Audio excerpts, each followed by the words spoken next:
simple. There is always a trade-off that states have to make when in terms of who they prioritize, in terms of who they protect. In such cases, we think that they should always prioritize the living insofar as they are the ones who will actually benefit, who actually suffer, and who actually live in today's world. Alright, firstly, three things in this speech. Firstly, on setup, secondly, on principle justification, and then thirdly, on the practicals. Alright, firstly, what do you think the setup is like? I think 6 pieces of setup. I think firstly, what are the kind of wishes of the dead that you want to protect? I think it looks like things that firstly, for example, how the tree a body after death, so things like organ donation, or things like defense of burial after cremation. And secondly, it's like things like death of assets, so for example, wishes that someone who inherits a house can't demolish it or sell it. Usually these are oftentimes due to particularly sentimental reasons. For example, I'm particularly sentimental, this is a family home, I don't want to sell it off. Alright. Second piece of framing that.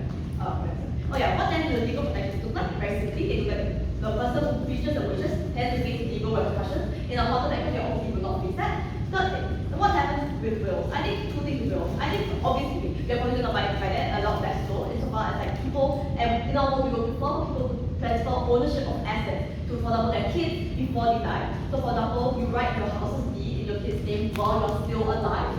And secondly, but realize that even if they don't do that, even if they don't allocate it when they're alive, I think the state isn't just going to redistribute it because they carelessly. Think about how cost the people already heavily prioritize your family, so it doesn't go to like it doesn't go to someone random, it goes to your spouse and your kids, etc., etc. So oftentimes, like wishes of the families are still going to be kind of affected.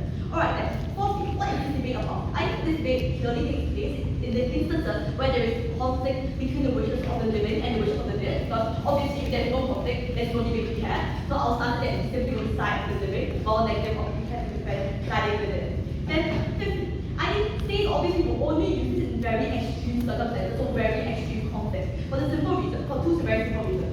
Think about it, that people are oftentimes incredibly sympathetic to the dead, they are oftentimes socially conditioned to believe that the dead wishes are incredibly important and we should protect them. And secondly, like obviously these are their loved ones, for example, for family members, your mother who just died. So obviously, like people are quite sensitive to this issue, like government are going to feel backlash. So oftentimes, they're only going to, this debate only takes place in very extreme circumstances. So what does this mean? What does this look like? It looks like, for example, organ donation, we're obviously not going to harvest everyone's organs. But if someone is dying in the next room, then that is a debate where it takes place.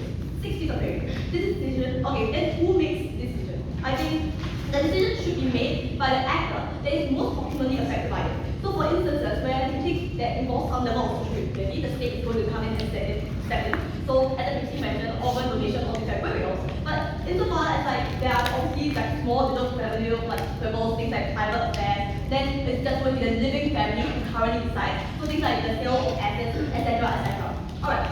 Now, 2 points of our today. Firstly, on principle justification. Alright. So why do you think that the state has more of an obligation to the living than the dead? 4 reasons. Firstly, realize that obviously there exists a social contract in today's society. So what does this mean? It means that living people give up their rights and they are subject to state authority. And oftentimes the whole deal is that in return, the state gives them rights, the state gives them priority, the state gives them like any sort of protection. Very simply, the dead do not give up their rights because they're dead, and so because of that, like oftentimes they're just simply not subject to the social contract, they should prioritize far less. Second, in terms of the little contribution to society, like living people currently work and contribute to society, both economically, socially, whatever not, but the dead simply do not. I think thirdly, I think we also need to recognize how exactly we, in the status quo, already decide decision making. I think very simply, we often do it based on how much it affects you, like however much it affects you, like that affects how much stake you then proportionally have. So think about how oftentimes, like we see that people who do not have much stake in an issue have a lot less right to then decide how exactly this issue should be decided. So think about things like voting and how oftentimes we tend to give voting to our own citizens and not citizens of other countries because they are literally not affected. So why then is that important? Because they simply should not have a right to influence decisions that you get that you are not affected by insofar as you're literally dead, but disproportionately affect others. I think insofar as life and death for some people, I think that insofar as you're already dead, you should be massively prioritized insofar as you are not part of that decision making anymore. I think fourthly, it's just that realize that state resources are extremely limited because oftentimes previously people have managed to combine wealth and power and oftentimes because of that. So what does this mean? It means that the state needs to ensure the distribution of resources to the living, and oftentimes in order to do so, like we realize that in case of conflict, we then need to prioritize the dead to be we oftentimes need to neglect the unfortunate but something that has to be done in order to make sure that the state can actually function and can actually ensure protection to everyone. Alright, secondly, so basically it's just like oftentimes we think that on principle, like they should just like principally justify, or like the state should principally like protect the living far more than the dead. Alright, two practical benefits then. Firstly, about why exactly we think this has a far more magnitude of benefit on our side. For the simple reason that when every previously mentioned, like insofar as like things happen that go against the wishes of the dead, this literally has no practical harm upon them. Insofar as like they are literally already dead. Oftentimes, we realize that there is a massive amount of harm to people when you don't actually give these resources to them, when you're blind by the wishes of the dead and you don't actually help them out. Because we realize that this looks like, for example, in cases of where someone's really massively suffering, like is in a literal medical emergency. This person does not get an organ donation that they currently like really require, because they just simply like because the person who is already there who would literally have no additional amount of suffering upon them, they simply have decided to not actually do so. And I think oftentimes that people who are just like currently living, they face far more like they actually have to deal with the consequences of this. We should massively help them more. And in so far we do help them more, this is far more benefit. But I think this gets supercharged by my second point about trust and about the decision making of the dead versus the living. Realize that the living just simply have more information. So for example, they are currently living through the situation. They oftentimes this can be like 10 or 20 years later. They have lived through the current situation, but they also know like things like the current economic climate. Oftentimes they know, for example, if you're in an economic recession or whatever not. So oftentimes this just means that, and in comparison, that they literally have no insight into the future. Oftentimes the insight into the future is deadlocked into the point that they die or even earlier. And so far, like some people obviously they lose their things like the mental organs as they grow older. So oftentimes, like they just simply have no ability to make an informed decision about the future based on those circumstances. What then is the impact on this? I think it simply means that the current people are far better able to aggregate a decision making on their circumstances. It just means that they themselves have a more full like ability to actually know the information. So for example, you know if you're going through an economic recession, that you are actually able to like decide whether or not you want to sell off that watch that your father wanted to pass down to you. But because they become sentimental and that's something that's deeply protected, I think it's so far like these are people who are literally already like going through such circumstances and they are literally already like it's about that they are the most proximal people who suffer the harm. I think this is something that practically in terms of practical benefits, people are far more likely to be benefited by. But I think secondly, I think this also means that not just about themselves, they're probably far better able to make decisions about like for example the people next to them. So for instance, like think about how like there's someone literally needing the next room. This is a piece of information that you just have, you're able to like better aggregate decisions. I think so far as they do not have this. This is something that we think is far better on our side. Because of this, they are far better to like aggregate things like technical protection for them. For all these reasons above.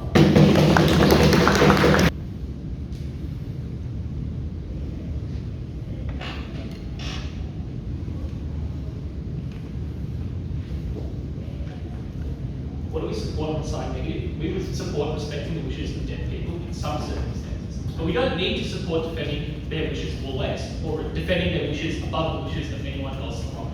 And I would note before I go on with the rest of the setup, that in this context, and in many other contexts, legal protection does not mean absolute legal protection, and many legal protections can be challenged. So what are the kinds of ways that we would want dead people's rights to be respected? One, allowing them to write a will to allocate their assets, to explain how they want their body to be disposed, where they want to be buried, if they want to be cremated, which is normally contained in the will. Secondly, even things like forming a trust, which is a sort of legal entity that operates based on the founding deed that many people can form to continue operating with even more specificity and granularity than a will can demand after they are dead. And finally, on organ donation, we would just have an opt-out mechanism where people are automatically opted into organ donation, and if they don't want their organs to be used, they can opt out before they're dead, and that automatically solves the main problem that this affirmative want to talk about. But finally, I want to note that there are a myriad of mechanisms by which these wishes can be challenged if they are grievously unfair or they have a sort of major defect. For example, if a will is unfairly distributing assets, it can be challenged in court. And I would note that these challenges are often used sparingly, but when they are used, they still, to the greatest extent possible, try to factor in the wishes of that dead person, which means that even if those person's wishes aren't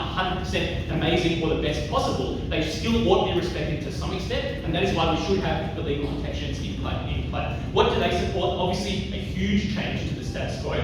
But I would note, we should not let them get away with framing this as just a debate that happens when a living and a dead person's wishes clash, because this happens before someone even dies as well. There are a myriad of consequences that I will explain.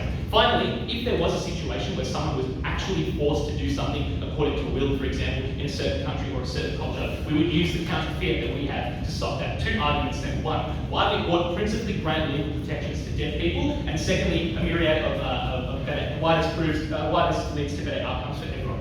The first thing that I want to observe on this principle is that the kind of ways in which dead people's rights are respected don't impose a positive moral obligation on the living. For example, if you think about asset allocation after someone has died, that just determines whether someone receives a benefit or not. It often doesn't require them to do something that they wouldn't want to do. But perhaps one exception to that is requiring someone to host a funeral because that's what the person who has died wants. But I would note that that often uses the money from the estate and doesn't actually impose any sort of financial or logistical burden on the living person, because they can always just hire a funeral company to do that. What that means then is that the burden to believing that we should just respect dead people's rights is extraordinarily low, because upholding this burden does not impose anything major on the living. Why ought we respect their rights then? 4 reasons. Number one, the analysis that I've just explained, which is that there isn't a positive moral obligation imposed on others, therefore we ought respect it. Number two, what happens after you're dead still affects you while you're alive. If you know that your organs are going to be harvested and you don't want that because that is your expression, then you will fear dying, you will be extraordinary angst before you die. But even if you just think that your assets will be allocated improperly or against your own wishes, that also causes extraordinary anxiety, or indeed the way that you'll be buried. So therefore we ought to respect people's wishes for that. The third is just an intuition pump, which is that we do indeed respect dead people's rights a lot. Everyone in this room would agree that desecrating a grave is immoral and we ought not do it. We would say that this is similar because you are imposing your belief over on what they want to do. And I would note that people often go to a lot of effort to honour their ancestors and respect them, and that is true in most cultures generally, but is especially true in some cultures where this policy would constitute an ontological offensive thing against those people, because they would essentially be giving the state the right to impose whatever they want over people's own religious or cultural beliefs about what should happen to them after their death. For example, if they need to do a certain burial ritual, if their body needs to travel back to their homeland and be buried near where they were born and the state didn't want to do that. So, and then the final reason is just that what happens to you after you're dead is an extension of your autonomy, and we allow people to plan for the future all the time, so we ought to allow people to plan for the future, even if it occurs when they're not alive in this way. The only thing that they mount in their principle is that dead people, people alive are controlled by the government. That is also true of dead people. They were controlled by the government during their life, and in fact, they probably spent more years numerically being controlled by the government than anyone alive, so that you should not believe goes to their principle. At the end of this argument, you should believe that we ought to respect dead people's rights on a principle basis. But even if you don't, I'm going to give you several reasons why it just leads to better outcomes for all practically. The first reason is just that this causes a lot of anxiety to people before they die, because people do care what happens to them after they are dead.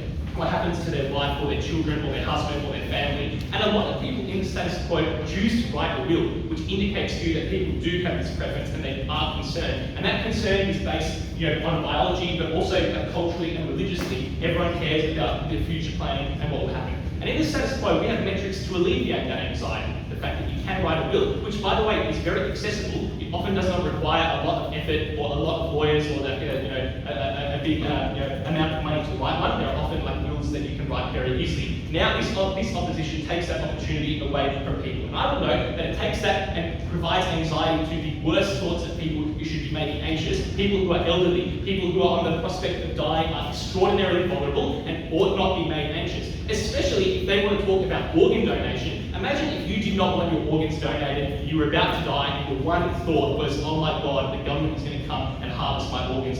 Terrible practical outcome that this opposition has to swallow. The second major benefit for all, though, is that currently, when wills are normalised, when it is normal to write a will, that means people think about their future and they plan their estate.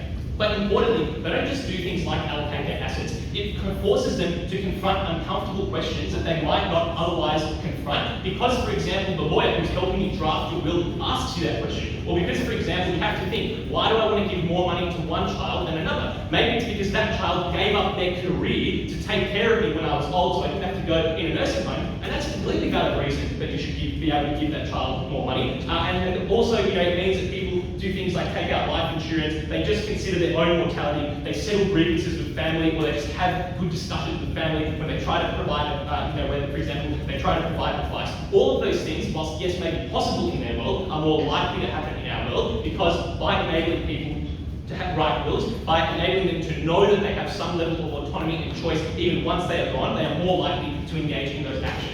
Thirdly, on the distribution of assets, obviously people are just the best actor to know where their money should go. The state cannot tell you if a daughter has spent more time caring for the elderly parents, like to say they let their career go and were able to take care of them. A parent knows those things and should be able to make that choice. And if they got it wrong, or if they did it in an egregiously unfair way, that is where the legal system that we explain can step in and help them. On their side, people try to ensure that assets go where they want by giving them up early, which is literally what the state would be a good thing. Two problems with this. Firstly, this forces people to deprive themselves in the back half of their life of their own assets, especially because you often just don't know when you're going to die. Doctors frequently get it wrong, so you might be told you have 3 months to live. Sell off everything, liquidate everything, so that your child can buy like their dream apartment in Sydney where the housing market is insane. But then you might live another 5 years and you are now out of a home, or at the very least, you have far fewer liquid assets or assets that you want and that you can control. But secondly, there's often just a lot of in their world, that actually makes it harder to address any legal or financial problem. Because if a parent is going to write an unfair will, at least in our world, that can be challenged by a court, but in their world, that asset distribution is already locked in because the parent did it while they were alive. Finally, we allow people to continue good work like charities through the way that they set up trusts. That is a benefit that we can get that they can't. Proud to oppose.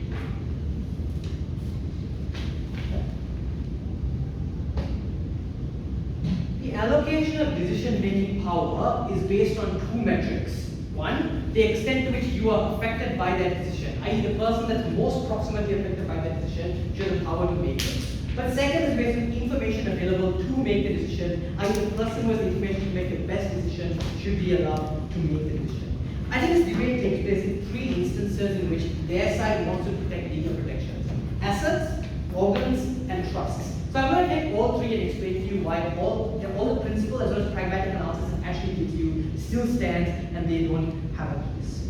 Let's first start with assets, because that's the easiest one. And we already told you that the alternative to wills and us at the house is just allocate the assets while you are still alive, right? So when you are older, for example, you just change the deed of your house to write it in your kid's name instead of in your name. But also, even if you don't do that, even in status quo, if you die without a will, the state automatically gives the assets to your closest, most proximate family members. Those metrics and those mechanisms are still going to exist. So people still have some control over who their assets go to. What they don't have control over, however, is what people do with those assets. Which is why all the benefits that First Leg gives you about how this gets people to ask questions about their kids, for example, or have discussions, for example, and about how parents have information about their assets. All of these outcomes are just not important insofar as they exist even on outside the house. As far as things like life insurance goes, that's again symmetric, because you can probably still get the life insurance payment payout, and your kids can still benefit with it even on outside the house. Again, not important. The only thing they say is that parents will be deprived of their assets before they're dead. But the problem with this is it's unlikely. Right? Like if you write your home in your kid's name, then presumably your kid obviously still loves you and is appreciative of it. And will probably let you live in that home until you die either way. It's not clear whether you're going to be deprived of that interest. Familial relationships still exist even on their side of the house. As far as challenging unfair distributions of assets goes, again, like I think you can still do it even on our side of the house. Like if it's really bad unfair, or like, but the point here is this, right? Like if their case is that they want to have the dead person's will are respected, I don't see how challenging the distribution of assets on their side of the house supports that. If at all on our side of the house, the fact that the guy is living, we can actually talk to them in court, for example, and find out why they distributed the assets this way, insofar as asset distribution actually happens before death, which is actually better. The second thing then is about organ donation. And here they say that people are going to have fear because religion says that their organs should not be harvested and therefore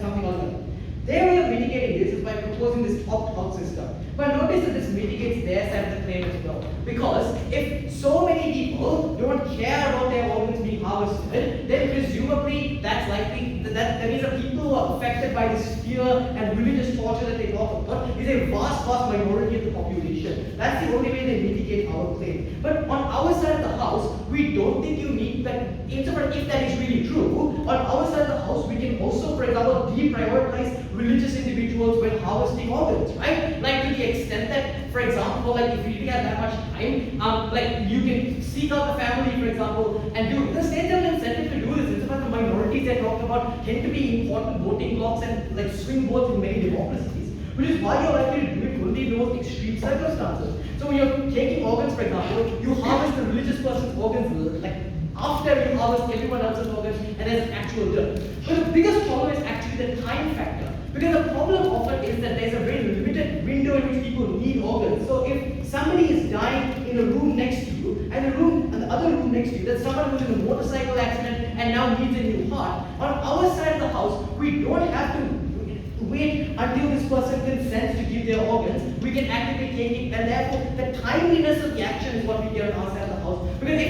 if the person in the next room, for example, hadn't consented, and the other guy dies, and that's not a harm, then we can actually have it. That is where the actual trade-off takes place. That's where the debate actually happens. That's what they need to weigh. But secondly, it's also the fact. Okay, so that's on the issue of organ. But secondly, let's weigh the organ thing, right? Like the impact here is the worst case impact is that you live in fear because you're afraid the state is going to take your organs. A, we mitigate this fear insofar as we told you how we can deprioritize like religious people, and people will know this, right? Like we can, for example, you know that people, your ancestors, for example, religious ancestors, their organs haven't been harvested because the state hasn't had that kind of need, which means you're less likely to have that kind of fear while you're alive. But even if you do have fear, the trade-off here is this. Fear, to some extent, might deprive you of your ability to live a decent and comfortable life. Fair enough. But this is an extent of weight here. Because the trade-off is that somebody loses organs. Somebody who really needs that heart doesn't get the heart. The extent to which your rights are therefore violated is just far more on our side of the house, at the point at which, sure, maybe fear might deprive you of your ability to fully exercise your rights. But if somebody is dying, or somebody is on dialysis, for example, they have no ability to exercise their rights at all. That is why we should prioritize the individual who needs the organs over the person whose religion might have been offended by giving up those organs. That's why the prioritization works in our case. The next thing then is about trust, for example. And here's where we think that this is actually worse on their side. Because the problem is that people have no information to actually make good decisions when they're dead. Because the problem with trust, right, you put your money in trust, and then you say this money has to be used for like XYZ purposes, or has to be given to these specific charities. A problem is that you are unable to react to changes in the economy and changes in society after you are dead, because that information was made based on the information you had available while you were alive. Society changes very rapidly, which means oftentimes those decisions might even in fact contradict, for example, the initial intent that the individual had. So for example, if you give your child like a house and you say you cannot sell this house because I have sentimental value towards it, the problem is that in the future, if there's an economic crisis and the child needs to make money and actually sell the house, they cannot do so because they are bound by it. Or for example, if the charity that your trust wants to fund eventually becomes less effective, we cannot change that because and give the money to more effective charities, which means that even on their side, the lack of capacity means that even if they have good intentions, the result of that actually contradicts the original intention that they had, which actually makes it worse because they have no capacity to make those decisions. But secondly, the final thing then is about the principle. On terms of should we allow these people to make these decisions in the first place? They tell you three things. One, they say that these rights don't impose a burden or obligation on the living. But there is a burden, right? Like trusts, for example, have an obligation in terms of how the money should be spent. Organs mean that you wanting your organs preserved means somebody else loses organs. Burial means you use scarce amounts of land, for example, in countries like Singapore to bury people, which means less land available to do things like build housing units for people, and at one which they propose like cremation, for example. So there is a burden. Second, they say we let people plan for the future. But the point is that we only do this when you are affected by that future, right? And we also ensure that at the point at which you are not affected by it anymore, we take away those contingency plans even in status quo.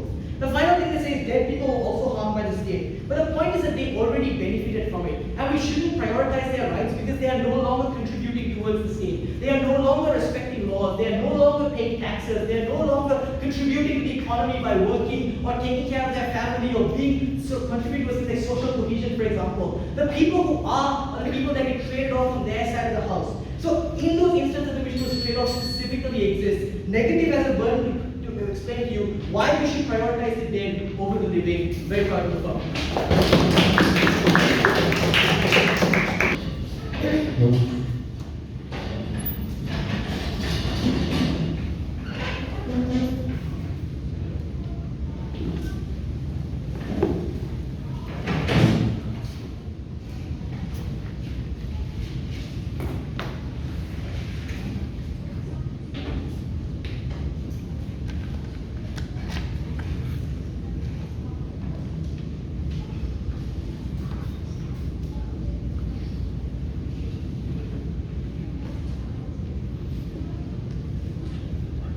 I'll begin by re-emphasizing that the scope of this debate is extremely large. I'll then talk about the practical and then the principle.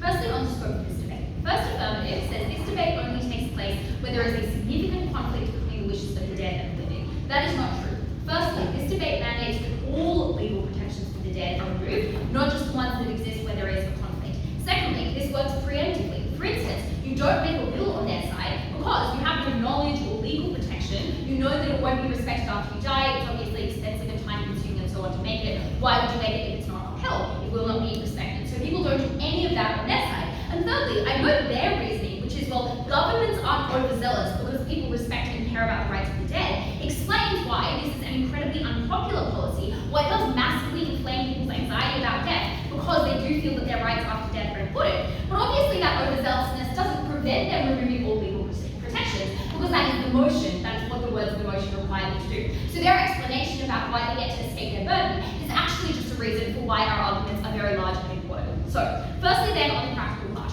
They give a range of ways that assets would be distributed and say that they're good. I'll defeat them one by one. The first thing they say is they would allow people to transfer assets to, say, their children before they die. This is terrible for a range of reasons. Firstly, it means that in the most vulnerable period of your life, when you're likely to suffer the most loneliness, the most kinds of medical complications that are very difficult, full of suffering and expensive, you're without assets, you're without money or a house. This team at Second Affirmative says, well, you'll probably be able to share your house with your parents if you get it as a child. One, that relies on you having very nice children, and if many people who, for instance, aren't ostracized by their parents, so their parents would leave their house because they care about and love their child, but the child might want it for themselves, wouldn't allow their parents to live in it, which even if you believe is only a minority of cases, is incredibly important, causes things like elderly homelessness and poverty. Secondly, I know that assets without deeds legally need to be physically given to the person who receives it, so that doesn't occur in their case. And thirdly, you would be deprived in a lot of instances. What if, for instance, you want to give to charity or set up a trust that does that? They allow you not to do that.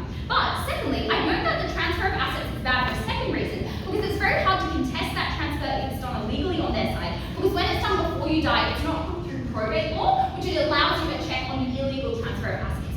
At second speaker, they say, well, all that stuff about people having conversations around death and doing life insurance, that's symmetric, you do it anyway. But it's not, because those things, for instance, having a conversation with your kids about what you will look like after death, about how your assets will be divided, is very scary. You're talking about death, which is scary. You're doing something that might create conflict with your child. Life insurance is very expensive. Those are very important conversations. But what you need is a big push to have them. And that is the push that only we give you by enforcing that everyone gets a will or making that socially or legally mandated. The second thing they say is that in instances where you don't transfer assets yourself, courts would make decisions, and in lots of cases they prioritize your close family. This is very bad for a range of reasons. Firstly, courts have far less information than individuals have about who deserves or would benefit from, morally or practically, those assets. They say they'll give it to your closest family member. What if your closest family member, in a way that you know, but the law didn't, was in fact abusive, in fact harmed you in your elderly years? It is totally within your right to not want to give those assets to them, even if that's something that a judge in a law court would not know.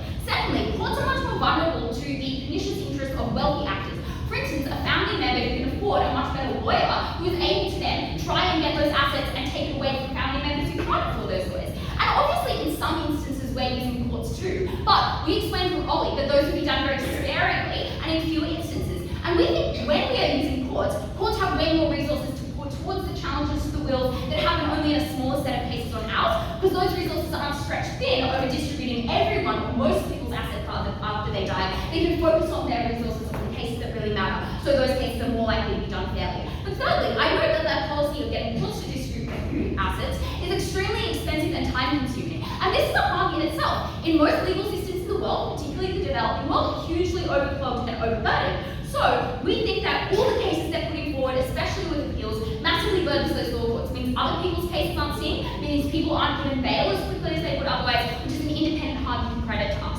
The final mechanism they give is they're like, well, maybe a living family can decide what happens. But firstly, you're likely to be much more selfish. I'm going to explain to you why the dying person probably does a really good job of explaining rationally who should get the assets and how. That's because usually when you're dying, you feel very loving towards other people, you care about your legacy and your afterlife. Often you're concerned with issues of both morality and mortality because you're considering what happens to you in the spiritual realm after you die. You're often less materialistic because you're coming to the end of your life. You don't care about being greedy. You want to leave a peaceful, happy legacy, which is why you're likely to be as fair as you can. But secondly, their burden, which is they make family members choose how things are divided up, is incredibly stressful and likely to lead to conflict within families because you're in a really tense situation. And importantly, on our side in the will, you can often explain why assets went one way or another. But again, they don't prompt the conversations that force people to do that. So this means you're much more likely to cause tension and rifts within families when they're saying, I should get more money than you. Even families who would otherwise love each other in these situations can be pulled apart. And it's also very expensive, burdensome, and time-consuming for those families to distribute those assets.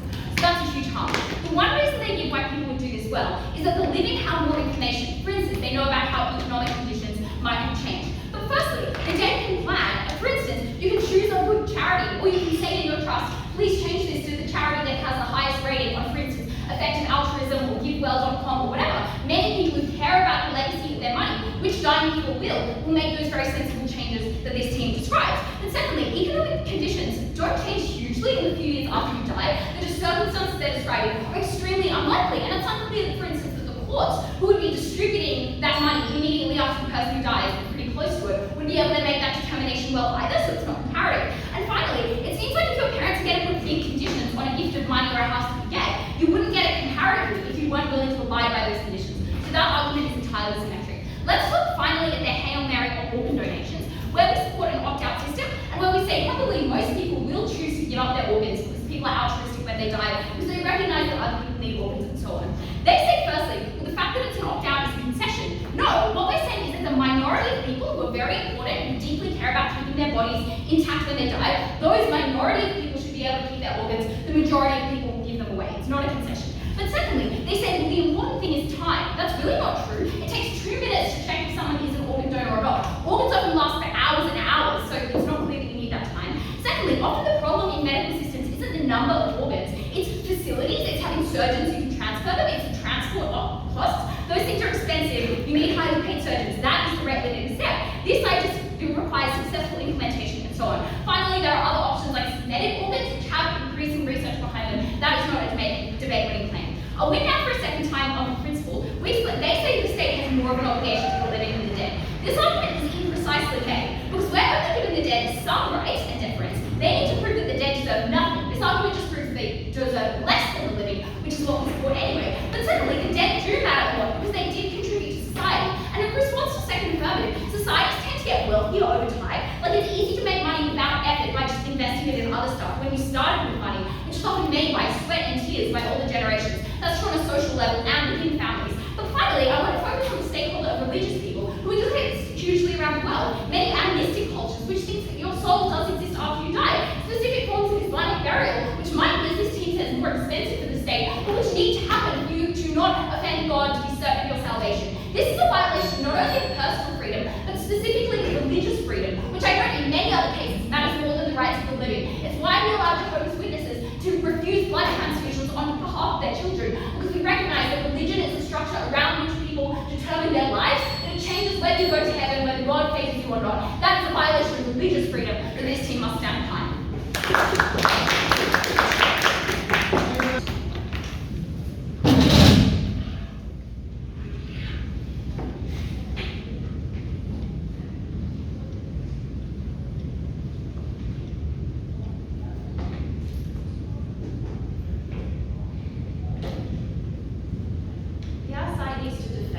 Protecting the wishes of the dead, even though it has been centuries since the time of their death, even though there are new people within the world that the state has an obligation to protect, even though these people feel tangible harms that dead people cannot feel because dead people are literally dead. A few points of clarification. On the worst excesses of harm, understand that this is symmetric because there will always be public opposition as per their own characterization. That is to say, people will not go around desecrating graves because of an absence of legal protections, because people obviously respect the dead, and this is something that they concede to. So even if this happens, it is unlikely to be very frequent, and it's most likely going to be an extremely rare case. So the clarification here is, where does this motion actually activate? If you buy their own characterization that respecting the wishes of the dead oftentimes does not place a burden on the living, and secondly that people already respect their loved ones and their ancestors and have this sort of deference towards the dead, if both these things are true, it is unclear why legal protections are needed in the first place. That is to say, symmetrically on both sides of the house, people will respect the wishes of the dead insofar as it does not come to a personal cost to themselves.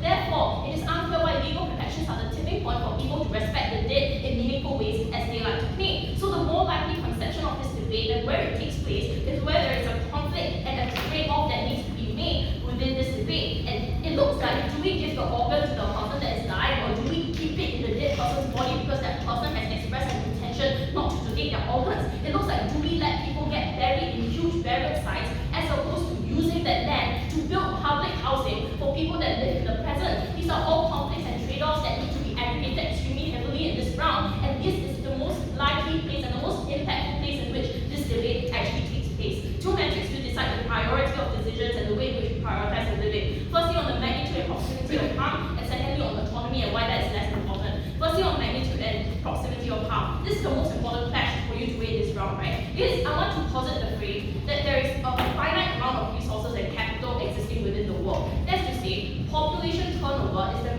mechanism by which people actually get access to resources. Because when old people die off, new people get to occupy the spaces and occupy that capital, occupy the land that once belonged to those old people that have already died. And I want to do an illustration here, right? So if land is locked for a big grave belonging to someone who has died thousands of years ago, that land becomes indefinitely inaccessible on their side of the house to future generations, because the obligation on this side of the house is to preserve that wish like long into the future, like centuries after this person has died. They can't mitigate this by saying, oh, the court can underscore this like legal protection, because understand that fundamentally that the heart of their case is that these wishes will still be respected, and that's necessarily a bad thing. But I want to point out also that this has a cumulative effect, right? Which is to say, more people are born, but people who continue to die like centuries ago, their wishes are still protected, they are still afforded legal protections, and this simply does not allow for a good aggregation of outcomes for people that are currently living, because the state now has to decide or has to respect the wishes of the dead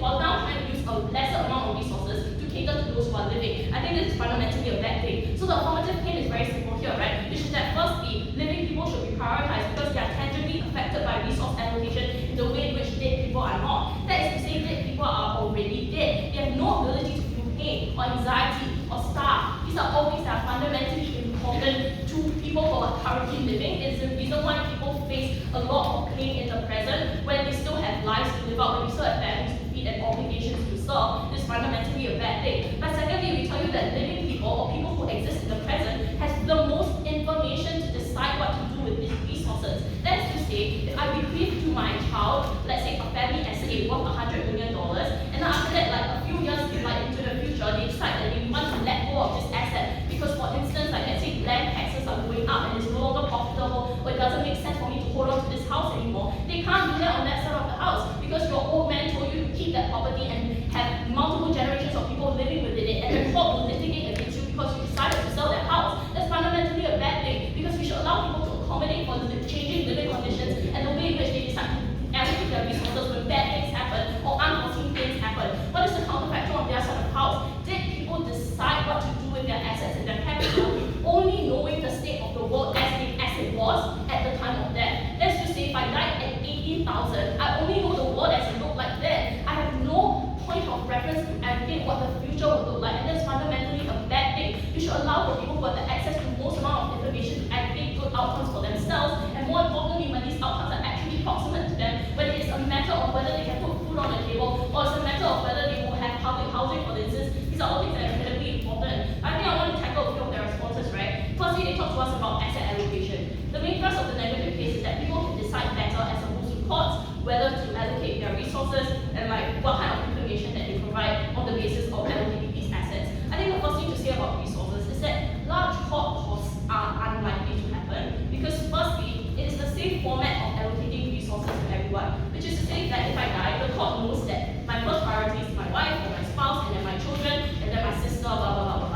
unusual or relatively like foreign as opposed to like the normal structure of priority in which you bequeath your assets. That is to say, again, they have an incentive to make sure that the assets are allocated at the point of living if they know that the top cannot reflect their wishes well, and therefore this benefit is extremely marginal for like the group of individuals that they want to benefit, because our side still have mechanisms by which people can reflect their wishes. It is just simply like a little bit different. I think the second one thing I want to talk to you about is autonomy, right? Negative posits that citizens of like people who have died or previously citizens of the state, they have an obligation to protect the dead because they used to contribute to society. I think firstly, these people have already benefited from the state at the time in which they were living. They were given public services, they were given housing, they were given all these benefits at the point in which they were living, and that time frame by which they benefited is already sufficient, it is fair and equal for everybody. I think secondly, understand that this is still like the only standing impact that we have left is that people will feel anxious because they feel like, oh, my wishes won't be respected, my organs will be taken away from me.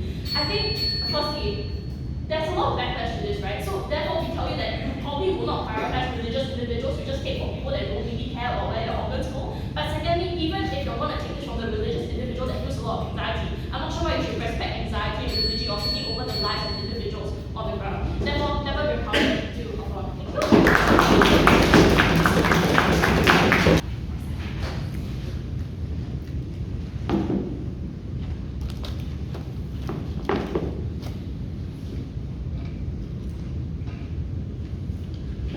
Well, the affirmative certainly describes a lot of things that would be terrible, like all the land on Earth being locked up because someone was buried there 1,000 years ago, and we certainly couldn't disrupt that grave. But luckily, that was not what the debate was about, because we didn't have to always respect the rights of the dead. We didn't have to prioritize the rights of the dead. The question of this debate was just, should we respect at some points in time with legal force the rights of the dead? Were there any circumstances where it should occur? And we point just specifically those circumstances.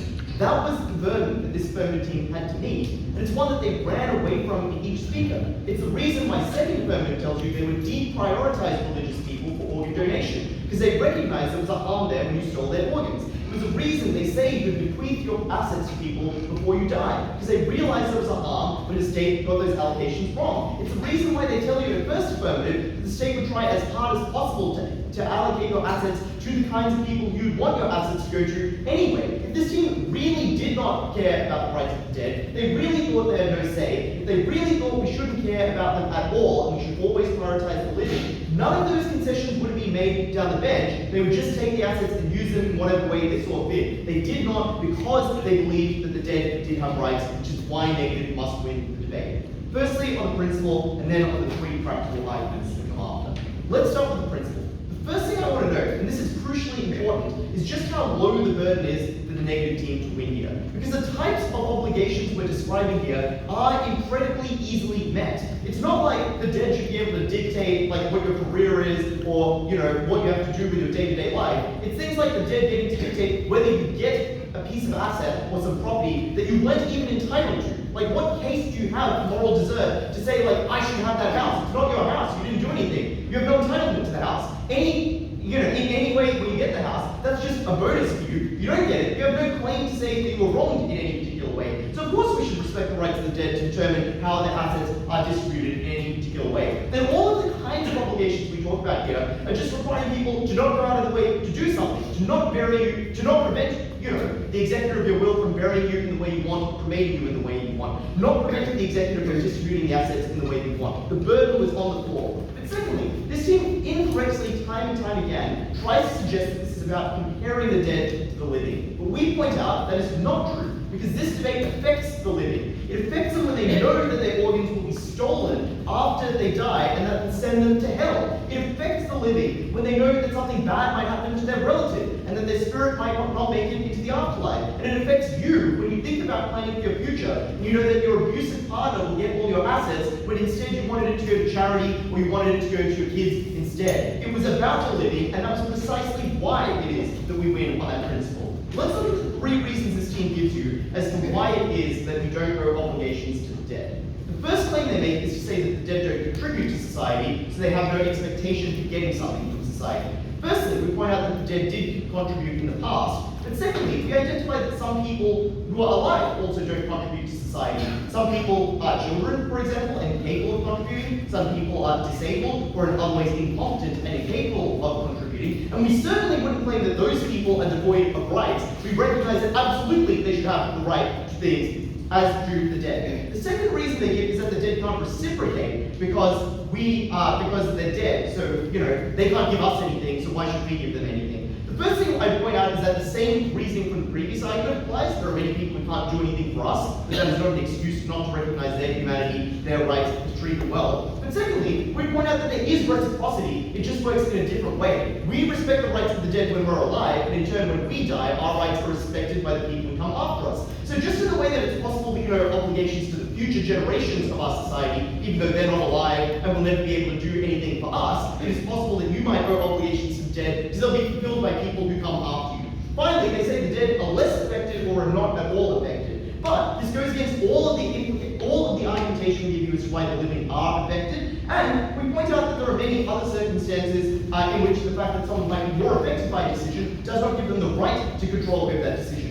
For example, my money might do more good if it was donated to malaria nets than if it was spent on buying a car, but that does not mean that the malaria nets people have the right to come take my money because it would do more good or because other people might be more affected. So clearly we recognize that property rights exist in the vast majority of circumstances. Additionally, we layer on analysis about this being an extension of autonomy, about how generally we respect the dead, and how many cultures specifically believe that respect for the dead is crucially important that receive no response. I think this explains why it is that we win the debate, because it was a small obligation, and even if you only believe we owed a little bit to the dead, that was enough to win the negative team the debate. But even if you don't believe it's sufficient to win the debate, it should at least increase the burden you impose on this team to demonstrate practical benefits when it comes to the remainder of the debate. Let's weigh into that now. Firstly, on organ donation, I just want to point out how small this issue is in the debate. So we mitigate it down to nothing at the first negative when we point out we could just have an opt-out system. That means the vast majority of people would just choose to be organ donors because most people don't give a shit and just stick with what occurs in the status quo.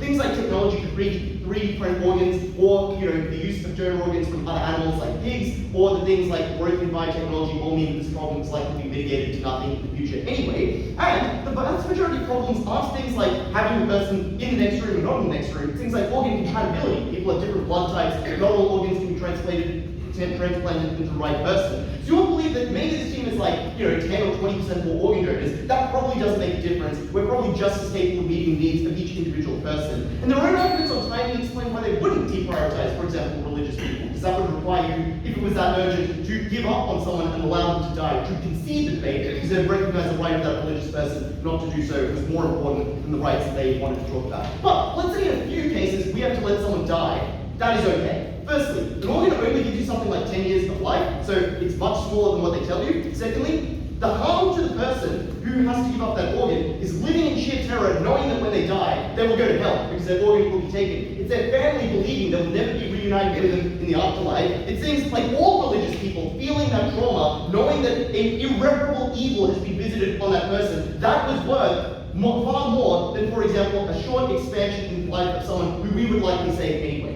The second argument is on trust, and they say, well, maybe conditions change, so it's bad to allow someone to control things for perpetuity. Well, most trusts don't exist for perpetuity, and people can obviously plan for the future. They can bake in flexibility into the trusts. Trust deeds often just wind up, like often when conditions change, that means the trust just has its assets distributed to the beneficiaries rather than continuing as a perpetual entity. And you can just appeal to the courts and explain the conditions have changed, and they're generally very flexible. Like, courts aren't idiots, the courts are going to allow you to fix things in those circumstances. Weigh that against the benefits of trust, things like all the charities, scholarships, foundations that people are able to leave behind to protect their legacy, to show that they had an impact on the world, to help those they believe were in need of help. And additionally, the only harm here is maybe some assets are used suboptimally. People use assets suboptimally all the time. What right do you have to force someone to use their assets optimally? It's not an argument in the debate. Finally, let's talk about assets. This part of the practical is not even something they attempt to land a benefit on. Their entire case is mitigatory. It's just, well, maybe you could give your assets away before you die, and that would achieve some of the benefits that negative can. Firstly, we explain that deprives you of your assets when you need them most, when you might have unexpected medical bills,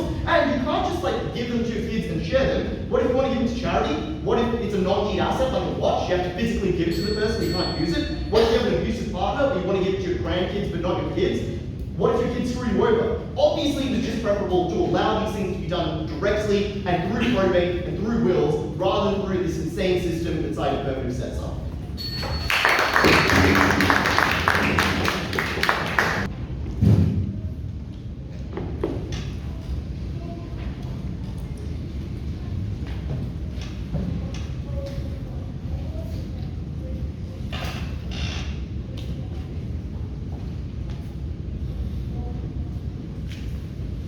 affirmative begins this debate at a substantial disadvantage because they must defend an absolute loss of rights for the elderly, dead, and dying, where we can pick and choose what rights we wish to uphold. And with our fiat in this should policy debate, we pick very clearly, right from first name, wills, trusts, burial, and funeral rights, which can be sparingly challenged when there is serious conflict with the rights of the living. This is not the rights of people who died centuries ago, as second affirmative asserts. It's the status quo in most sensible countries and legal systems around the world, from which this team would depart radically in a way no country has ever done. I'll start first with the living, which is this team's only path to victory, and explain why we win on it incredibly clearly, and I'll win again on the dead.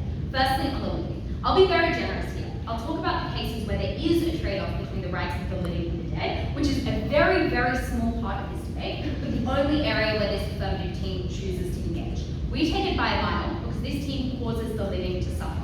We present a suite of harms which are never meaningfully challenged.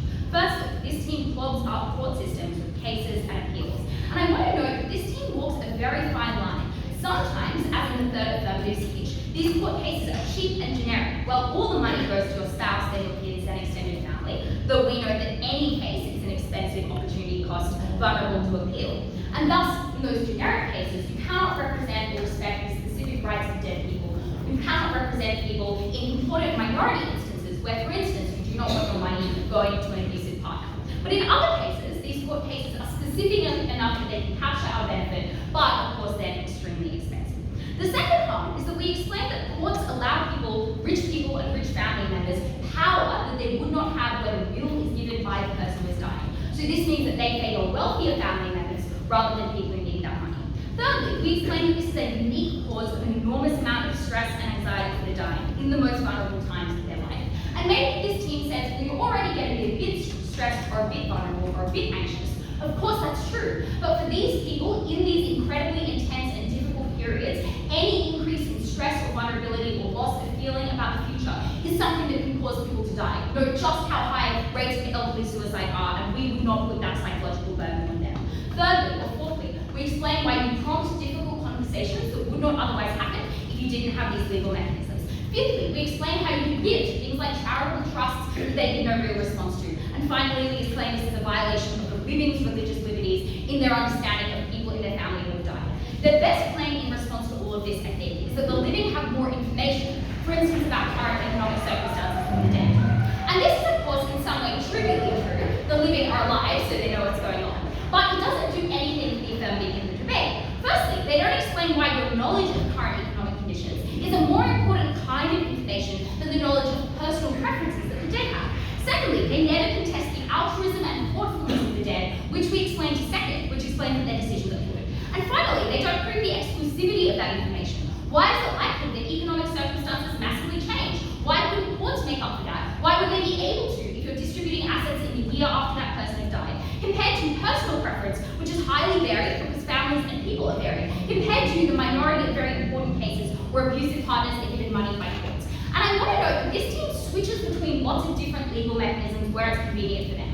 Sometimes they talk about transferring assets during life, sometimes about court processes, sometimes about individual discretion. And this explains that they're supporting a highly complicated system with far more room for exploitation, error, and appeal, which is expensive and difficult to get right. And where they get things wrong, people's rights are violated, the living people suffer in morally important ways. Secondly, we win on the dead. Udai notes, and we noted every speaker that our burden is very low, we must just prove that the dead deserve something. And we do. We explain that this is a violation of personal and religious liberties, which is often more important than practical concerns. Their only response is contingent and practical. They say, well, you have less information, so you shouldn't make decisions. But they don't connect that to anything principally important. At best, their principle is contingent on the practical outcomes. Ours is non-contingent, which is why we put it in favour again.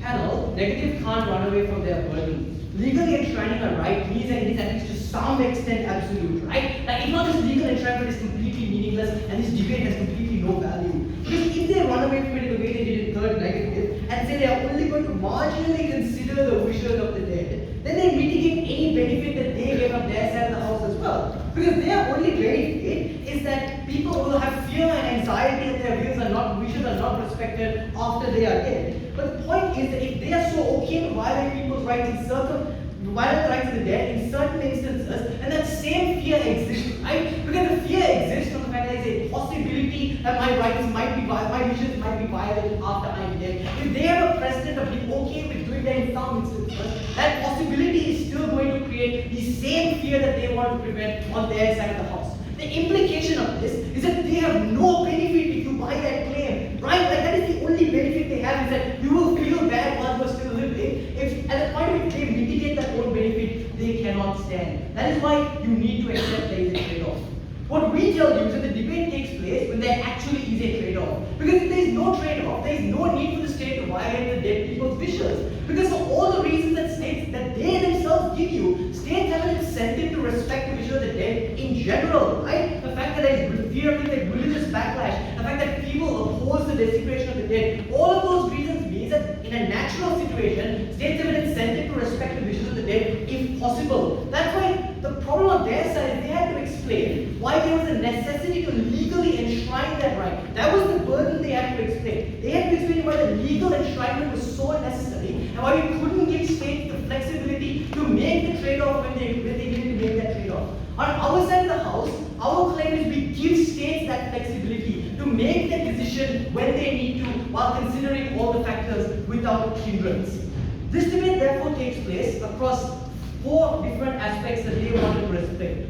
The first thing is wills. We think wills are symmetric on both sides of the house. Because we told you the alternative to wills on our side is the fact that if you really care about who got your assets after you're dead, when you are an old person, you just transfer the assets to that person while you were still living. You don't need a will. And if you don't have a will, the state will allocate it based on who your most proximate relatives are. This is a symmetric thing. So all the stuff about having discussions with your kids or planning for your future are going to happen on both sides of the house when you are older. It's just that actual transfer happens before you die rather than after you die. But the second thing they tell us is on trusts. And their benefit is people will give to charity if trusts exist. We mitigate this when we tell you in third that you can give to charity while you're alive if you really want to. So charity, the impact of charity is symmetric. But the problem with trusts is that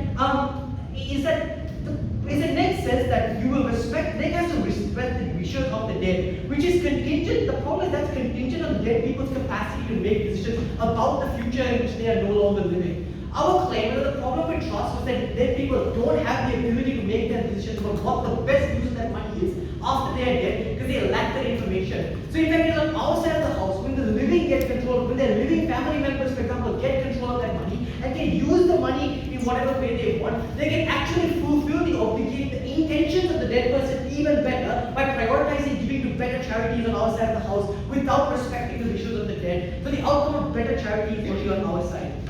The third thing is on organs. The point is their opt-out mechanism mitigates their harm as well. Because if most people don't care about their organs being taken, there is a very small minority of people therefore that are affected on their side of the house by the religious fear. But there is still a trade-off, right? Because organs are matched by things like compatibility and often time sensitive. So if the trade-off here is some small religious person's fear versus the possibility that someone might live and be able to actually exercise proper rights is far more important on their side of the house. When the trade-off exists, we need to be able to make it. But finally on burials, the problem with burials is that in land-scarce countries like Singapore, you need to be able to dig up graves in order to make room for other things. That is why we are very proud to affirm.